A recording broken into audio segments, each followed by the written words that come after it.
Olá pessoal, hoje a gente vai conversar a respeito de uma dúvida muito frequente no consultório. Na verdade é uma pergunta que geralmente é feita pelos pacientes que nos procuram com problemas de varizes. É a respeito da famosa veia safena.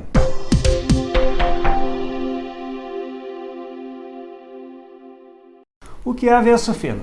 A veia safena é um vaso, como vocês podem ver aí na imagem, e ela inicia-se no dorso do pé, sobe pela perna e termina lá na região da virilha. Isso aí confere a ela algumas características diferentes das outras veias, porque ela é uma veia muito longa, uma veia superficial e ela é facilmente acessível cirurgicamente. Tá? Quando os pacientes vêm fazer uma cirurgia de varizes, normalmente eles me perguntam se a veia safena é a veia principal da perna, é uma veia que não vai fazer falta. Então eu fiz esse vídeo para tentar esclarecer algumas coisas. Então assim, pessoal, a veia safena não é uma veia do coração. Tá? Eu costumo dizer assim que ela é uma veia muito famosa porque ela é retirada na perna para fazer a ponte de safena. Também se faz ponte com safena em artérias das pernas. Tá?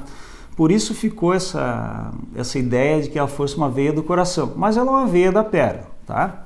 Outra pergunta muito frequente que é feita: a veia safena pode ser retirada?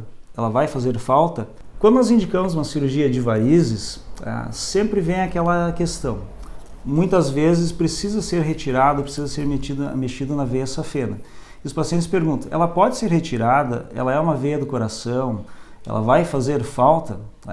Então nós vamos esclarecer isso. A veia safena não é uma veia do coração, ela é uma veia da perna. Por suas características anatômicas, ela pode ser usada para substituir e fazer pontes em artérias do coração e artérias de outros locais. Mas ela é uma veia da perna. Tá? Em relação à sua importância na perna, claro, ela existe na perna por alguns motivos, a nossa natureza nos fez com ela.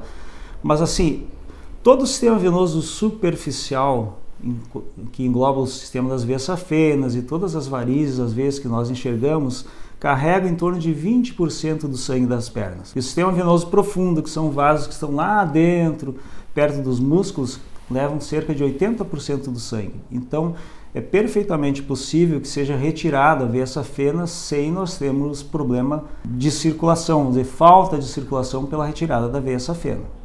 Como eu estava falando, 80% do sangue vai por veias mais profundas. Mas quando a veia safena é retirada, o sangue que ia por ela vai por onde? É muito simples, o sangue simplesmente vai se redirecionar para as veias profundas, aquelas que levam 80% do sangue. Isso permite que a gente faça cirurgia de varizes. Uma pergunta muito frequente é assim: mas se lá no futuro eu precisar fazer uma cirurgia do coração, eu preciso fazer uma ponte, eu não tenho a veia safena? Bom, em princípio assim, pessoal, a gente tem, na verdade, 4 veias safenas. Nós temos 2 veias safenas magnas, que é aquela veia safena maior que eu havia falado, que começa lá no ossinho de dentro do tornozelo e vai até a virilha, que é a maior, mas nós temos também uma veia safena chamada safena parva, que fica na parte posterior, na parte de trás da perna. Tá? É uma safena menor, mas ela também pode ser utilizada. Então, a menos que nós tenhamos uma doença cardíaca muito importante, que precise das 4 veias safenas, é uma coisa bastante tranquila a retirada da veia safena, tá certo? Bom, em que momento a veia safena precisa ser retirada? Tá? Para a gente tomar essa decisão, primeiro é necessário uma avaliação vascular, uma avaliação angiológica completa, através de um exame físico, através de um exame que chama-se ecodoppler, para determinar se essa veia safena está funcionando direito, se ela tem dilatação e se ela tem uma coisa que a gente chama de refluxo, que eu vou explicar para vocês o que é. Refluxo funciona assim: o sangue na veia safena tem que fluir dos pés em direção ao corpo. Esse é o fluxo fisiológico normal. Algumas pessoas, por predisposição genética, desenvolvem defeitos nas válvulas das veias safenas e o sangue acontece no sentido reverso, aquele sangue sobe e desce. E isso aumenta a pressão nas veias tributárias, aquelas veias que chegam na veia safena, e elas começam a se dilatar, começam a ficar tortuosas e se tornam varicosas. Tá?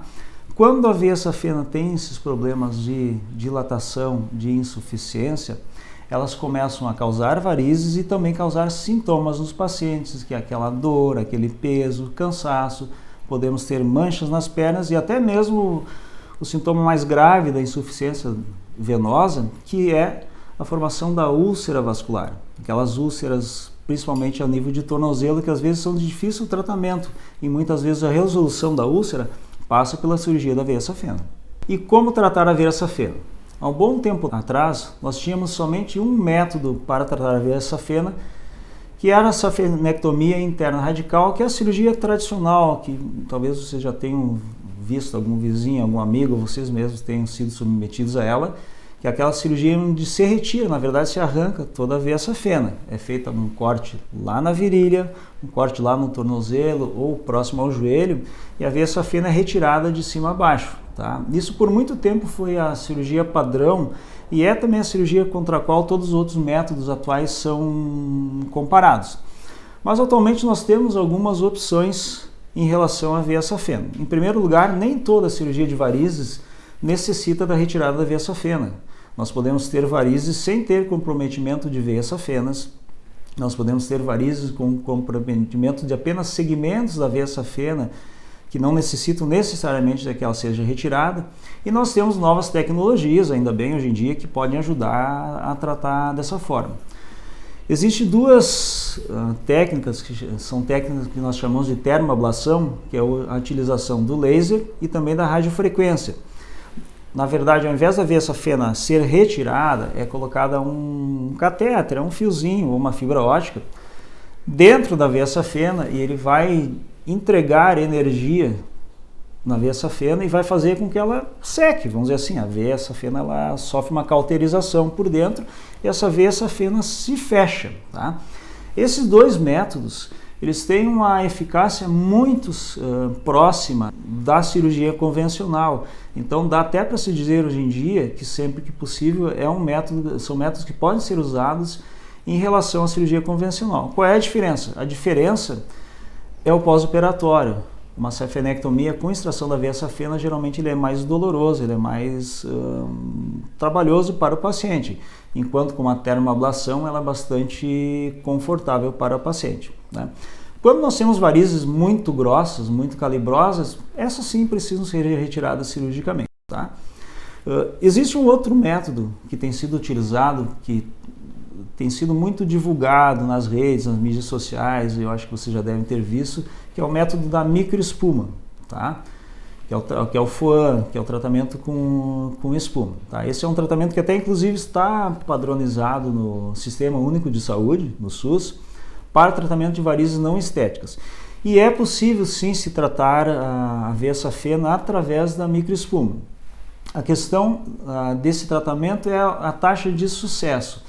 O que os estudos mostram, mais ou menos, é que numa primeira aplicação somente de espuma, a taxa de fechamento, vamos dizer, de oclusão, o objetivo da espuma é fechar, entupir aquela veia safena para que ela não tenha refluxo. Numa primeira aplicação a gente tem um sucesso em torno de 40% a 60%. Então não é um sucesso tão bom comparado quanto a termoablação ou a cirurgia convencional. Porém, numa segunda aplicação a gente consegue chegar a um sucesso próximo a 80%, até um pouco mais. Então, sim, também é um método viável. Né? Por exemplo, nós podemos ter um paciente que não tem condições de se submeter a uma cirurgia com anestesia, ou o paciente não quer fazer uma cirurgia, ele não quer fazer cortes. A veia safena também pode ser tratada através desse método, que aí já é um método feito a nível ambulatorial, pode ser feito até mesmo a nível de consultório. Tá? Mas claro, o importante sempre é essa avaliação angiológica completa, principalmente a avaliação com imagem, com ecodoppler feito por um ecografista vascular experiente, que vai conseguir dar para o cirurgião todas as informações necessárias para que esse tratamento seja feito da forma mais eficaz e mais benéfica para o paciente.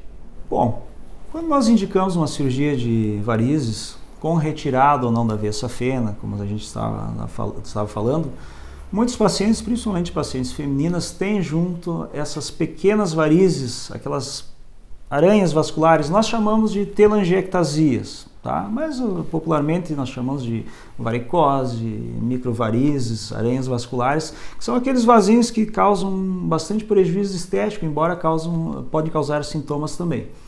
E uma grande dúvida é assim, eles podem ser tratados durante a cirurgia ou não? Podem.